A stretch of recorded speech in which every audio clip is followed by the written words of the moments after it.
Okay, guys, it's Capitals, it's Penguins, it is war. I don't think I really even need to set the stage for this one, but I'm going to do it anyway. And because I'm a lady, I'll start with a poem that I have written myself. Roses are red, violets are blue. Crosby is whining, so Malkin starts too. For it is a magical effect a captain can have on his men. He tells them to dive, and the judge scores them a 10. They're in the wrong sport, some people would say. With all of that flopping, Olympic diving, you would slay. But they carry on, because his minions Gary Bettman does need. After all, what would be sport without favoritism that'll make your eyes bleed? Okay, so what I actually want to do, rather than the usual pre-game preview where we preview our own team and preview the opposition, preview how much the two teams involved in the particular game in question do or do not hate each other, I don't think we need to do any of that today, am I right? We know how much we hate the Penguins. I don't need to tell you.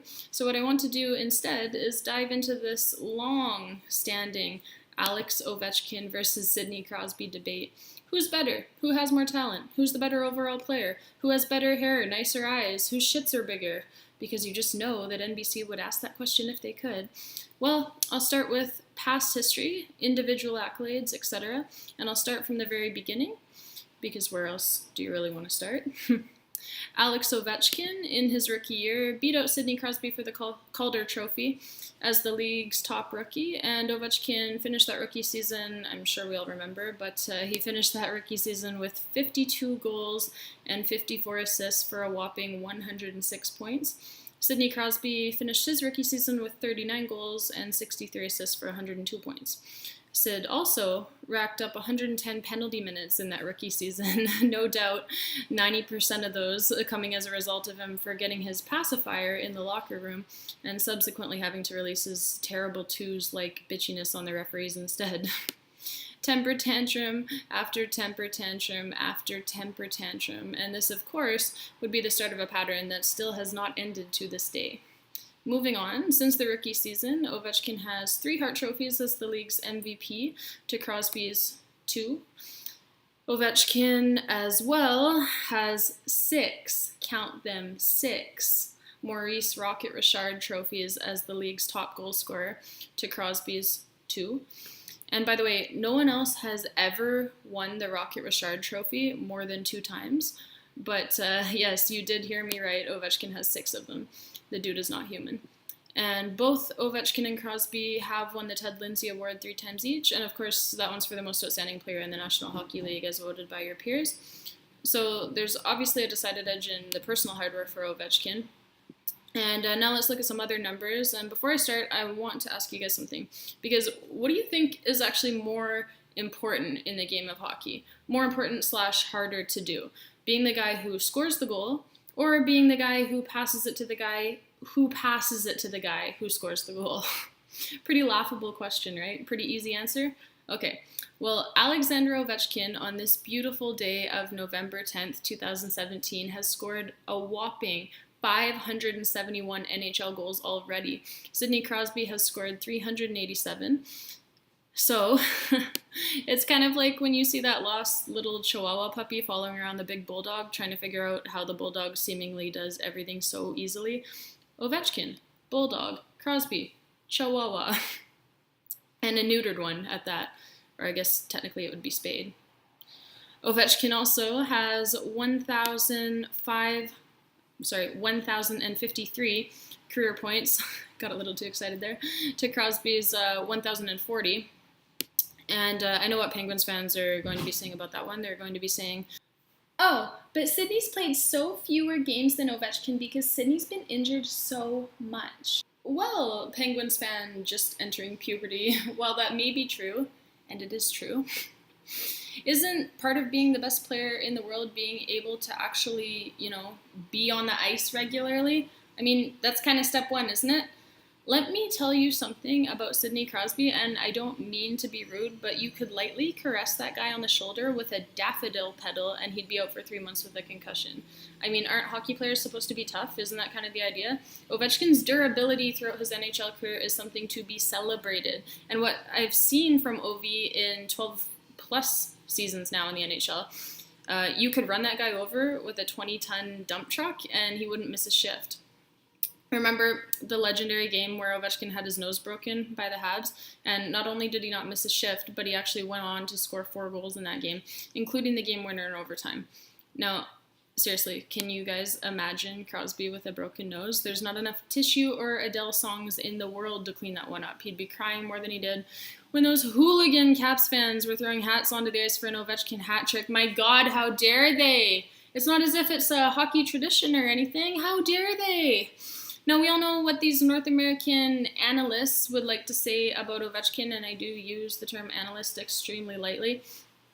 Of course, Mike Milbury being the front runner in this discussion, but let's see.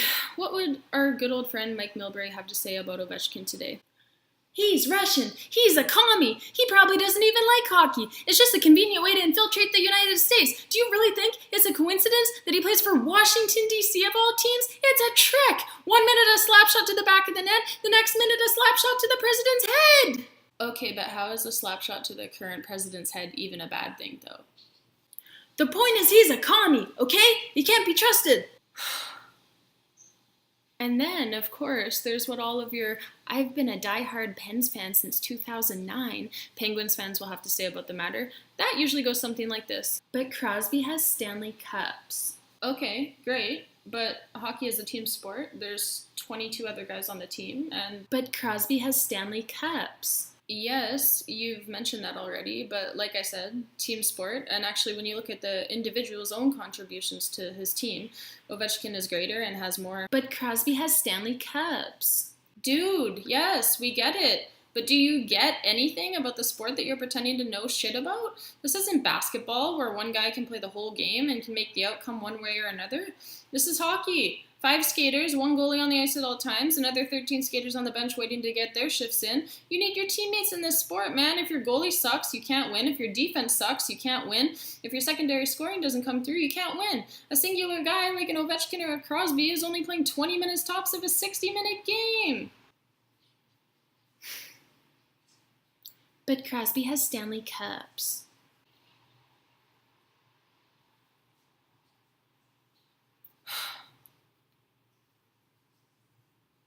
It's like a Penguins fan's only argument is Stanley Cup, Stanley Cup, Stanley Cup, said over and over again as if they have Stanley Cup Tourette syndrome or something.